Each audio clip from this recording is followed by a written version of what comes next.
বেকুবদের জগতে আমি কিয়ামতের প্রতীক, শয়তান যে পথের প্রতীক আমি সেই পথের জল্লাদ, আমি সেই পথে জল্লাদখানার ব্যবসা প্রতিষ্ঠান তৈরি করেছি। এমনকি আমি ভবঘুরে দিন মজুরদের সমিতির প্রধান, আমরা সেই সমিতি করেছিলাম জমি কেনার জন্য।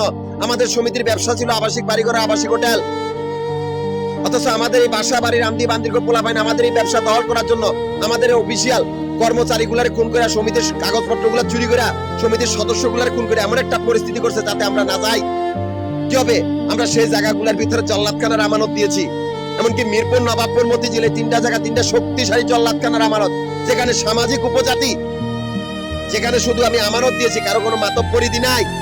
যেহেতু আমরা ভবঘুরে অজ্ঞাতভাবে আমাদের ব্যবসা পরিচালনা করছি, কেউ যদি আমাদের সাথে বেইমানি করে তাদের কল্লা কাটার গাঁট বানাইছি, কারো কোনো মাতব্বরি রাই নেই, কর্তৃত্ব রাখি না, অস্তিত্ব রাখি না। যেহেতু আমাদের ব্যবসা ব্যাংকের বাইরে, আমরা স্বাধীন ভবঘুরে বা প্রকৃতিকুলের পথিক। আমি স্বাধীন, শূন্যের থেকে জন্ম নেওয়া সেই ঘূর্ণিঝড় স্বাধীনভাবে সবকিছুকে ধ্বংস করে দিয়ে আবার শূন্যতে মিলে যায়।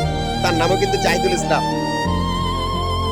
আসমানে ঘুরে বেড়ানোর সেই স্বাধীন উল্কাপিণ্ডটা স্বাধীনভাবে জমিতে আঘাত করে সবকিছু ধ্বংস করে দেয়, সেই উল্কাপিণ্ডর নামও কিন্তু জাহিদ।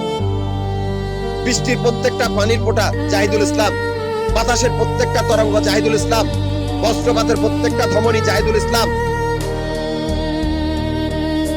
সমুদ্রের প্রত্যেকটা পানির ফোঁটা জাহিদুল ইসলাম, সমুদ্রের প্রত্যেকটা ঢেউয়ে জাহিদুল ইসলাম লিপিবদ্ধ করা। মরুভূমিতে স্বাধীন ঘুরে বেড়ানোর সেই বালির কোনাগুলা জাহিদুল ইসলাম। মানুষটা কোথায়? আমার কোনো ধর্ম নাই। প্রকৃতির শক্তি সবাই অবগত, প্রকৃতির সর্বোচ্চ শক্তি, অন্ধকার সর্বনিম্ন শক্তি ঘূর্ণিঝড়, যা কেউ পাড়ি দিতে পারে নাই।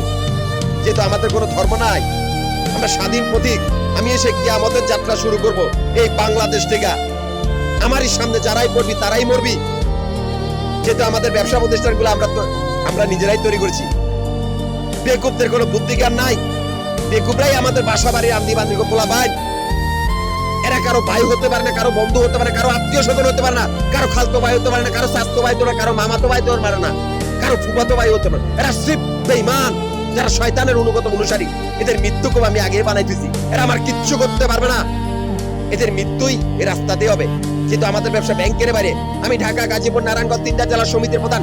তিনটা জেলা সমিতির অফিস মিরপুর, নবাবপুর, মতিঝিল তিনটা জায়গার ভিতরে আমাদের আবাসিক বাড়িঘর বা আবাসিক হোটেলের ব্যবসা হিসাব করা হয়। এখান থেকে আমার অ্যাকাউন্ট চলতেছে। অথচ মাফিয়া সেই কুত্তা দল আমাদের এই ক্যাশ কাউন্টারগুলোর সামনে আস্তানা করেছে। আমাদের সমিতির অফিসিয়াল কাগজপত্রগুলো চুরি করে সমিতির সদস্যগুলোর খুন করে এমন একটা পরিস্থিতি করছে যাতে আমরা না যাই।